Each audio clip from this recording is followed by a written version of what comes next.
यानंतर एक मोठी बातमी, लाडक्या बहिणींमुळे हवा तसा निधी मिळालेला नाही असं संजय गायकवाड म्हणाले।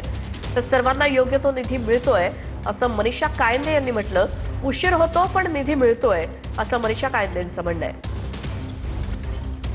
शिवसेनेच्या आमदारांना निधी दिला जात नाही का, हा पहिला प्रश्न आहे। आणि निधी मिळत नाही विकास कामांना, त्यामुळे भविष्यातील निवडणुकांना सामोरं कसं जायचं हा प्रश्न आहे का आमदारांच्या समोर? हा प्रश्न सगळ्याच आमदारांसमोर आहे, शिवसेनेच्याच नाही सर्वच। कारण लाडक्या बहिणीमुळे अजून तर काही कोणाला फार निधी काही पाहिजे तसं मिळालेला नाही आहे, हे खरं आहे। नक्कीच, पण यावर काही तोडगा निघाला आहे? उपमुख्यमंत्री, मुख्यमंत्री आता पुढे बजेट सेशन आहे, राज्याची परिस्थिती सुधरेल, बजेटमध्ये पैसा येईल तेव्हा सगळ्यांना मिळेल अपेक्षा करतो। याच्यामध्ये काही तथ्य नाही आहे। सर्वांना जिकडे जिकडे योग्य आहे तिकडे तो निधी मिळत आहे आणि त्या त्या प्रमाणात मिळत आहे। परंतु कधी अधेमध्ये असा उशीर होऊ शकतो, पण निधी मिळतोय। पण आता बातमी, महायुतीचा आगामी महापालिका निवडणुकीसाठी फॉर्म्युला ठरलाय अशी माहिती सूत्रांकडून मिळतेय। त्यासाठी मुंबई, ठाणे, कल्याण, डोंबिवली आणि नाशिकमध्ये भाजप आणि सेना एकत्र लढणार असं सूत्रांकडून कळतंय। आगामी महानगरपालिका निवडणुकीसाठी महायुतीचा फॉर्म्युला ठरलाय अशी माहिती सूत्रांकडून मिळतेय। त्यामध्ये मुंबई, ठाणे, कल्याण, डोंबिवली आणि नाशिकमध्ये भाजप आणि सेना एकत्र लढणार असं सूत्रांकडून कळलंय। महायुतीचा आगामी महापालिका निवडणुकांसाठीचा फॉर्म्युला ठरल्याची सूत्रांनी माहिती दिली आहे। यामध्ये मुंबई, ठाणे, कल्याण, डोंबिवली, नाशिक आणि नागपुरात भाजप आणि शिंदेची शिवसेना एकत्र निवडणूक लढणार आहे। तर तिकडे पुणे आणि पिंपरी चिंचवड महानगरपालिका निवडणुकीसाठी भाजप आणि अजित पवारांची राष्ट्रवादी वेगवेगळे लढणार असल्याची माहिती सूत्रांनी दिली आहे। सूत्रांच्या माहितीनुसार पुणे आणि पिंपरी चिंचवडमध्ये भाजप आणि राष्ट्रवादीची ताकद समसमान आहे। कार्यकर्त्यांना संधी मिळावी आणि बंडखोरी टाळण्यासाठी वेगळी रणनीती आखली जाते। यासह पुणे आणि पिंपरी चिंचवड महापालिकेत वेगळं लढत विरोधकांना बाजूला सारलं जाणार आहे। तर नागपुरातही भाजपची ताकद अधिक आहे, तरी सुद्धा शिंदे सेनेला सोबत घेतलं जाणार आहे। यासह नवी मुंबई संदर्भात अद्यापही निर्णय झाला नसल्याची माहिती आहे।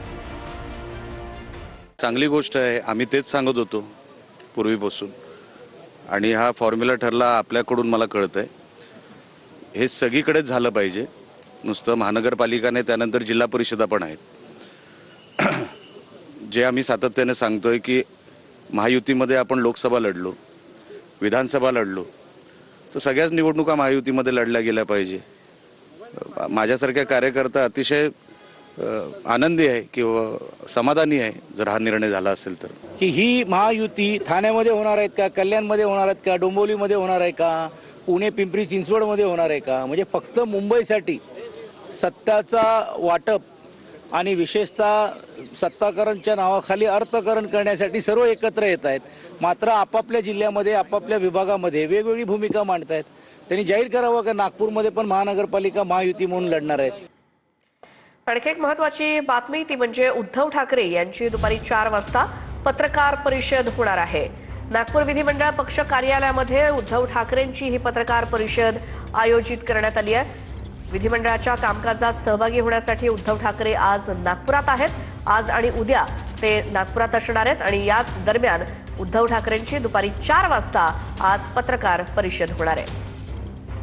एक ब्रेकिंग न्यूज, चौकशीअंती कारवाईची वाट पाहतोय असं ट्विट अंबादास दानवेंनी केलंय। तर चौकशीअंती कारवाईची वाट पाहत असल्याचं ट्विट अंबादास दानवेंनी केलंय। दरम्यान मुख्यमंत्री कार्यालयाकडून अंबादास दानवेंच्या ट्विटला उत्तर देण्यात आलेलं होतं। शेतकऱ्यांची आकडेवारी चुकीची का टाकली असा सवाल मुख्यमंत्री कार्यालयाकडून विचारण्यात आलेला होता आणि त्यानंतर ही चुकीची आकडेवारी टाकल्यास दोषींवर कारवाई केली जाईल असाही इशारा मुख्यमंत्री कार्यालयानं दिलेला होता। त्यानंतर आता चौकशी अंती कारवाईची वाट पाहतोय असं ट्विट अंबादास दानवेंनी केलेलं आहे। अंबादास दानवेंनी मुख्यमंत्री कार्यालयाच्या ट्विटला उत्तर दिलेलं आहे। दरम्यान शेतकऱ्यांना दिलेल्या मदतीवरून हे बाक